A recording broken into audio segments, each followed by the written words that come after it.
अस्सलाम वालेकुम, this is your mentor Moiz. Welcome to commerce skills. तो ये हमारा लेक्चर नंबर 8 है और होपफुली मे भी लेक्चर नंबर जो लास्ट लेक्चर है यही हो। और अगर इसमें डिटेल्स हम ना कवर कर सके नेक्स्ट लेक्चर भी आपको बना दूंगा। अगर अभी तक आपको सीरीज़ अच्छी लगी हो तो आप मुझे कमेंट्स में ज़रूर बताना है, लाइक भी करना है और शेयर भी करना है उन लोगों से जो लोग सीखना चाहते हैं फ्री का स्किल। इसमें सारा कुछ मैंने आपको ओपनली बताया, कोई ढकी छुपी चीज़ नहीं है जैसे कि लोग करते हैं, इंस्टीट्यूट वाले करते हैं, आपको सही से समझाते नहीं है, बताते नहीं है। इसमें मैंने आपको काफ़ी सारी डिटेल्स बताई है। अगर कोई चीज़ मिस भी कर गया हो तो आप मुझसे पूछ सकते हो, या फिर आप पीएल की सीरीज़ आप लाजमी देखना, बाहर वीडियो के अंदर उसका बोल रहा हूँ क्योंकि उसके अंदर मैंने काफ़ी डिटेल के साथ समझाई ये चीज़ें। ठीक है, नो डाउट उसके लेक्चर्स 9 to 10 है उसके भी, बट वो काफ़ी अच्छी सीरीज़ है और काफ़ी अच्छे रिव्यूज़ मुझे इसके मिले हैं, फीडबैक्स अच्छे आए हैं मुझे। इंस्टाग्राम वगैरह पे लोगों ने काफ़ी अच्छी चीज़ें बताई हैं मुझे साथ साथ, तो वो भी अच्छी हैं। बाकी आप वो देख सकते हो और चैनल को सब्सक्राइब करना मत भूलना क्योंकि आने वाली सारी अपडेट्स चैनल के ऊपर अपलोड होती रहती है। जैसे अमेजोन का न्यू सेल सेंटर है आजकल, तो वो भी मैंने वीडियो अपलोड की हुई है। इसके अलावा कोई भी अपडेट हो किसी भी अकाउंट सस्पेंशन के रिगार्डिंग आप मुझसे कॉन्टैक्ट कर सकते हो व्हाट्सएप पे +923247104848 और इंस्टाग्राम पे भी कर सकते हो @ecommerceskills1 के नेम से। और आप कमेंट में मुझसे पूछ सकते हो। हम वीडियो की तरफ बढ़ते हैं, चैनल को सब्सक्राइब करना मत भूलना। अच्छा जी, मैंने आपको बताया था कि आपने प्रोडक्ट के ऊपर एड्स चलानी है। अब एड्स चलानी कैसे है, समय पहले हम आ जाएंगे मेन सेल सेंटर पे, आपको दोबारा से समझा देता हूँ कि आपने करना क्या है। आपकी प्रोडक्ट लिस्ट वगैरह होगी, सारा कुछ हो गया, आपने यहाँ पे 3 लाइन्स पे क्लिक करना है। अब ये जो न्यू पोर्टल होगा वो थोड़ा सा डिफरेंट होगा, उसकी वीडियो आपको मेरे चैनल पर मिल जाएगी, वो आपने देख लेनी है याद से कि उसके अंदर किस तरह चीज़ें शो होंगी। उसकी यहाँ पे मैनेज का ऑप्शन आएगा, यहीं से सारा कुछ होगा। अभी इसका ये पुराना ओल्ड मॉडल है, ओल्ड पोर्टल है, तो या डैशबोर्ड आप कह लो, तो इसलिए यहाँ पे इस तरह का शो कर रहा है। अच्छा जी, हम 3 लाइन्स पे आएंगे, यहाँ पे एडवर्टाइजमेंट में आए, कैंपेन मैनेजर के अंदर आ जाएंगे, A+ कंटेंट पे भी जा सकते हैं बट वो आपका डिफरेंट चीज़ हो जाती है। अच्छा जी, ये कह रहा है अमेजोन एड्स, इसके अलावा कह रहा है promote your products today, help improve product, इसको छोड़ दो। ठीक है, आगे कह रहा है क्रिएट योर कैंपेन, आपने कैंपेन वगैरह चलानी है, ऑर्गेनिक और आपका जो होता है वो दूसरा अपना स्पॉन्सर एड। ये 2 वर्ड्स आपने जो है माइंड में रखना है। यहाँ से गेट स्टार्टेड कर सकते हैं और यहाँ से क्रिएट योर कैंपेन भी कर सकते हैं यहाँ पे। तो अब ये इसको लोड कर रहा है। अच्छा, जब आपने एड्स वगैरह चलानी है तो इसमें आपका होता है बिडिंग का चक्कर। यानी कि फ़र्ज़ कर लो, अभी यहाँ पे आपको मैं समझा देता हूँ कि पहले दिन वो आपको कहेगा ओके यहाँ पे वो कह रहा है एलिजिबल नहीं है क्योंकि मेरे पास एक्सेस नहीं है चाइल्ड एक्सेस के अकाउंट की। तो पहली चीज़ ये है, वो आपको कहेगा इसमें 2-3 ऑप्शन है, आपने प्रोडक्ट सेलेक्ट करनी है। प्रोडक्ट सेलेक्ट करने के बाद वो आपसे पूछेगा कि आपने कैसे इसके ऊपर ऐड चलानी, कौन सी ऐड चलानी। जैसे मैंने आपको पिछली वीडियो में बताया था कि 2-3 तरह की एड्स होती हैं। आप मेन पेज पे चलाना चाहते हो, ठीक है, बिल्कुल हेडर के साथ नीचे, और या फिर आप प्रोडक्ट के ऊपर चलाना चाहते हो या सजेशंस वगैरह के अंदर, वो आपको सारे ऑप्शंस दे देगा कि आपने किस किस के अंदर चलानी है, वो आपने चला लेनी। फिर वो आपको कहेगा इसमें 2-3 चीज़ें और भी होती हैं। आप किसी की यूट्यूब की वीडियो देख लो कि किस तरह ऐड चलनी है, आप वहाँ से ऑप्शन भी देख सकते हो क्योंकि यहाँ पे भी मेरे पास ओपन नहीं हो रहा है ये, तो वहाँ से भी आप देख सकते हो। बाकी जो टेक्निक है वो ये आपने फॉलो करनी है कि आपने बिडिंग जो स्टार्टिंग है उसमें आपने ज़्यादा बिडिंग रखनी है।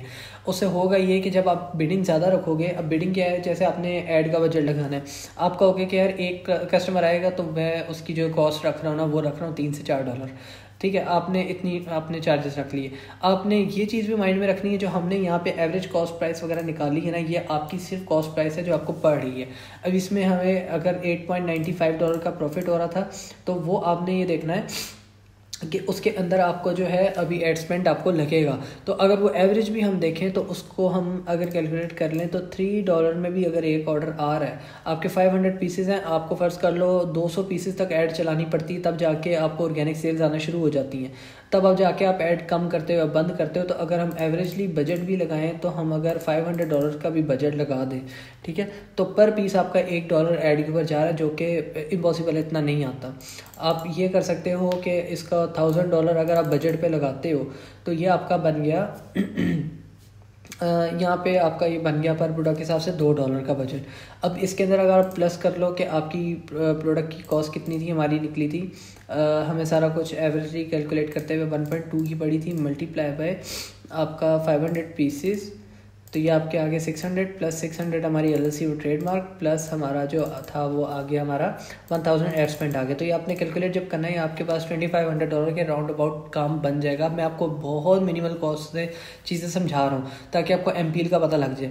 इसीलिए जब हम ऐड चलाएंगे तो उसकी स्टार्टिंग में आपने बिडिंग हाई रखनी है, क्योंकि बाद में जब आप 200-250 पीसेस सेल कर चुके होगे तो कस्टमर जब आपके पास रिटर्निंग कस्टमर आएगा वो आपका ऑर्गेनिक कस्टमर बन जाएगा। आपने थोड़ी टेक्निकल चीज़ें आपने दिमाग से समझनी है। उसके बाद आपने क्या करना है, बिडिंग आपने कम करते जाना है। हाँ, ये भी है कि अगर आपकी प्रोडक्ट काफ़ी अच्छी है, कस्टमर ने मंगाया और 1 वीक बाद 2 वीक्स बाद ऑटोमेटिकली आपको ऑर्गेनिक सेल्स आना शुरू हो गई, तो आपने बिडिंग को कम करते जाना है। या फिर वहाँ पे एक ऑप्शन होता है ऑटोमेटिक का, तो ऑटोमेटिक पे सिलेक्ट कर दोगे तो उसमें ये होगा बिडिंग कम होती जाएगी। मतलब आपकी अगर पहले दिन लग रहे हैं जी $10 में आपको 2 ऑर्डर्स आ रहे हैं, तो दूसरे दिन हो सकता है कि आपको मतलब एक हफ्ते बाद फिर ये हो जाएगा कि आपको तकरीबन $8 में 2 ऑर्डर्स आ जाएंगे। तो आप क्या करोगे, $10 में 3-4 ऑर्डर्स आपको आ रहे हैं। ऐसा करते हर वीक आपकी प्रोग्रेस बढ़ती जाएगी। कम से कम आपने 2 मंथ्स तक, अगर आप वैसे MPL कर रहे हो, 1 मंथ बाद आपको जाके सही अच्छे रिजल्ट्स मिलना शुरू होंगे आपकी प्रोडक्ट के हिसाब से।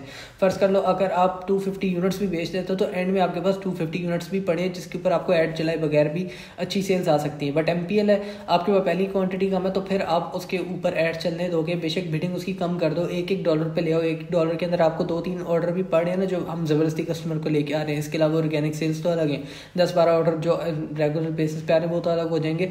बट जो आपकी बिडिंग है ना वो चलते रहने देना, ताकि प्रोडक्ट अंडर आपका जो उसका BSR है वो भी मेंटेन रहे।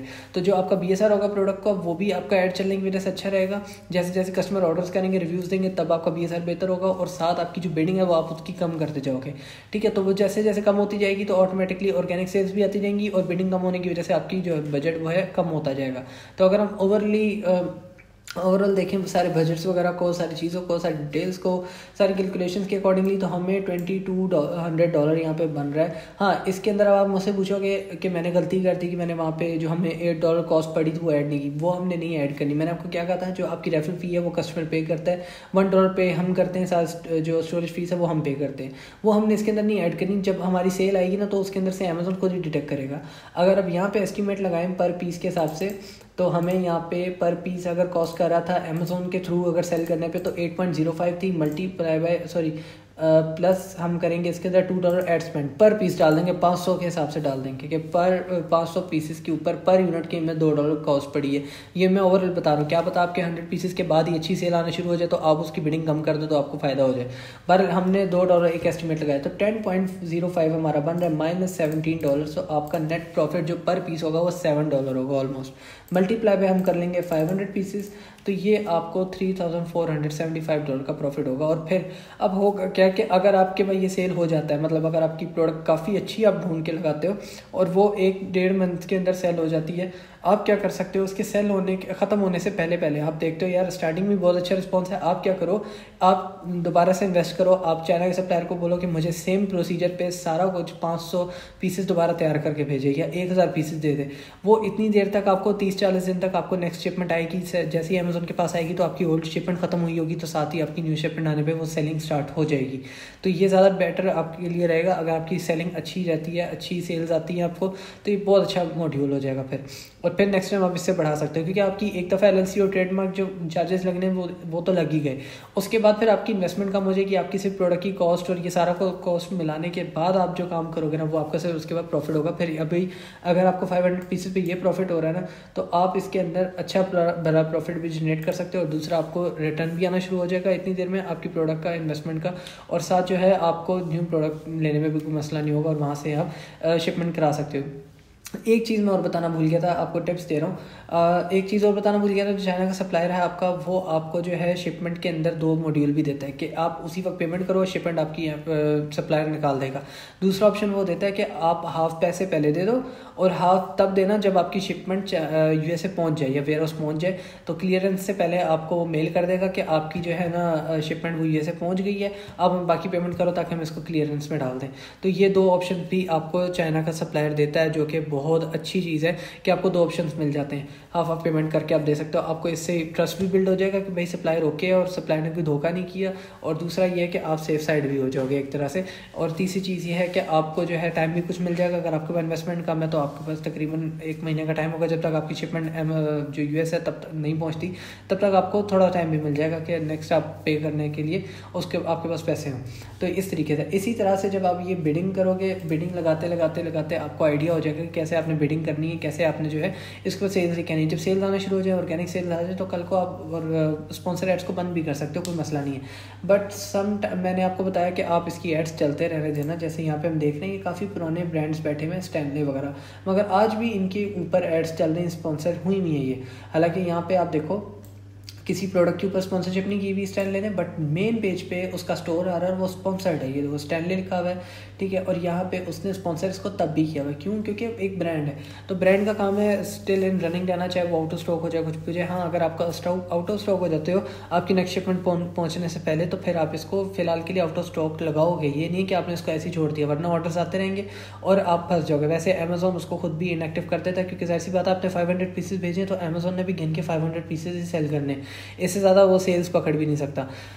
तो ये सारा सिनेरियो होती है। ये हमारा पीएल का लास्ट लेक्चर है, एमपीएल का, जिसके अंदर मैंने आपको सारी डिटेल बताई है। मेक श्योर करना आप पीएल की भी सीरीज़ देखना शुरू करने से पहले बाद में मुझे मत कहना कि कोई चीज़ मिस कर दी या रह गई या आपने हमें बताया नहीं था, क्योंकि मैंने आपको बताया कि इंसान को गलती लग सकती है, कोई चीज़ें अगर मिस हो गई हैं इसके अंदर तो वो मैंने उसके अंदर कवर कर दी हुई होंगी पीएल के अंदर, तो आप वो भी देख लेना। उसके अंदर भी काफ़ी सारी चीज़ें आपको ओपनली समझ आ जाएंगी और इसके अंदर भी होपफुली आपको सारी सीरीज़ का मज़ा आया होगा और समझ आई होगी। कोई इतना मुश्किल नहीं है, एमपीएल पीएल सेम है, बस सिर्फ जो फ़र्क होता है वो सिर्फ ये होता है इन्वेस्टमेंट वगैरह का फ़र्क होता है। बाकी एलएलसी उसमें भी लगती है, ट्रेडमार्क उसमें भी रजिस्टर होता है, आपकी सारी चीज़ें कॉस्ट वगैरह उसके अंदर भी लगती हैं, सिर्फ आपकी इन्वेस्टमेंट कम और ज़्यादा का चक्कर होता है, ठीक है। माइक्रो फॉर्म होती है, एक होता है बड़े लेवल का पीएल, तो वो पीएल में आ जाता है। तो ये फ़र्क है दोनों में और कोई इससे ज़्यादा फ़र्क नहीं है। तो ये हमारा लास्ट लेक्चर होगा और अगर कोई भी आपके ज़हन में क्वेश्चन हो आप मुझसे कॉन्टैक्ट कर सकते हो, कमेंट में बता सकते हो वीडियो कैसी लगती है, आप लोगों को समझ आई है नहीं आई, इंस्टीट्यूट वाले कैसे समझाते हैं, मैं कैसे समझाता हूँ, वो आपने ज़रूर मुझे बताना है, उसके बारे में बताना है। इसके अलावा चैनल को सब्सक्राइब कर लीजिएगा, आप लोग का सपोर्ट चाहिए और आप लोग चैनल को सब्सक्राइब कर दें। इंशाल्लाह मिलते हैं फिर नेक्स्ट वीडियो में और अपना बहुत सारा ख्याल रखिएगा। ओके, अल्लाह हाफिज़।